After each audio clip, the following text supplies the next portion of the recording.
turakomeje tuganira ku buryo ikoranabuhanga ryagiye ritera imbere kugeza tugeze ku bitangaza byaryo uko tubibona uyu munsi. Muri iki gice tugiye gukomeza turebera hamwe urugendo rw'imyaka 75 rw'iterambere mu by'ikoranabuhanga kuva muri za 50 kugeza none. Mu 1950 bikozwe na Dino Club havumbuwe credit card yahinduye byinshi mu bucuruzi.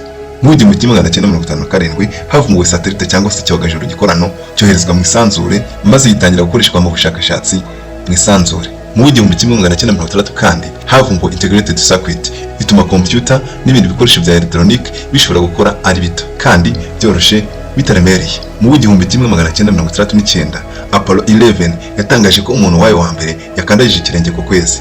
Ubwo ababaye umuntu wa mbere ubashije kuhagera. Nyuma y'amagerageza menshi yari yarakozwe nyamara binanirana.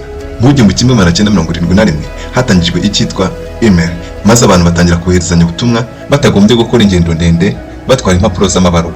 Mu myaka ya za 70 kandi Apple, IBM ndetse n'ibindi bigo by'ikoranabuhanga batumye dutangira gutunga computer ngendanwa cyangwa se personal computer mu ngo zacu.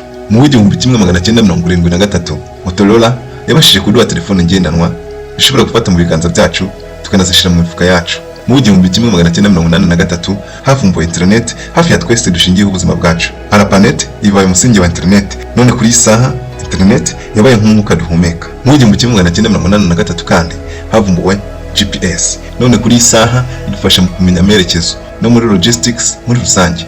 Umuvuduko mu by'ikoranabuhanga muri iyi myaka urutangiye kurushaho kuba mwinshi. Maze mu 1991 Tim Berners-Lee avumbura ihuzanzira rya internet rizwi nka WWW cyangwa se World Wide Web. Ituma twese tubasha kugera kuri internet. None kuri isaha twese dushobora gupostinga byose dutekereza ibipfuye n'ibidapfuye.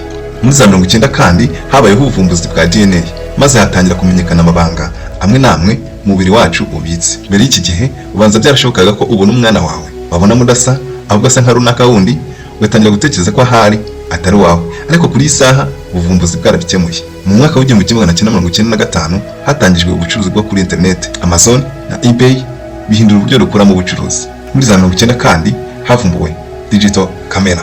Mu 1997 uruganda rw'imodoka rwa Toyota rwatangiye gukora imodoka z'imbera byombi zizwi nka hybrid vehicles. Muri 2007 havumburwa smartphone.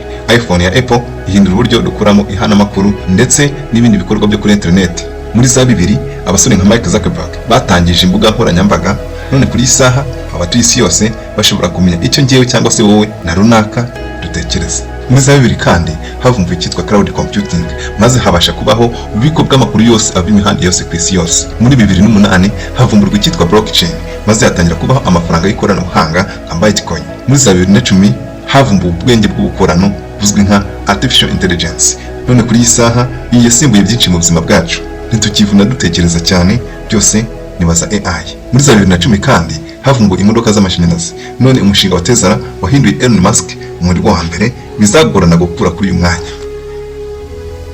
Muri 2012 havumbuwe icyitwa CRISPR gene editing. None ubu mu buvuzi biroroshe cyane gukosora amakosa ari mu turemangingo ndangasano twa muntu. Muri 2010 kandi havumbuwe 3D printing. None hashobora gukorwa ishusho iri mu buryo bufatika bikozwe n'imashini.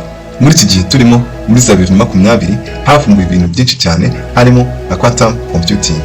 Havumbuwe kandi virtual reality, havumburwa AI powered chatbots na ChatGPT n'izindi AI tools zatubanye uburyohe muri iyi minsi. Havumburwa kandi imodoka zishobora kwitwara self driving cars. Ni byinshi bikivumburwa. Birashoboka ko nanjye cyangwa se nawe hari ikintu ushobora kuzavumbura ejo cyangwa se ejo bundi.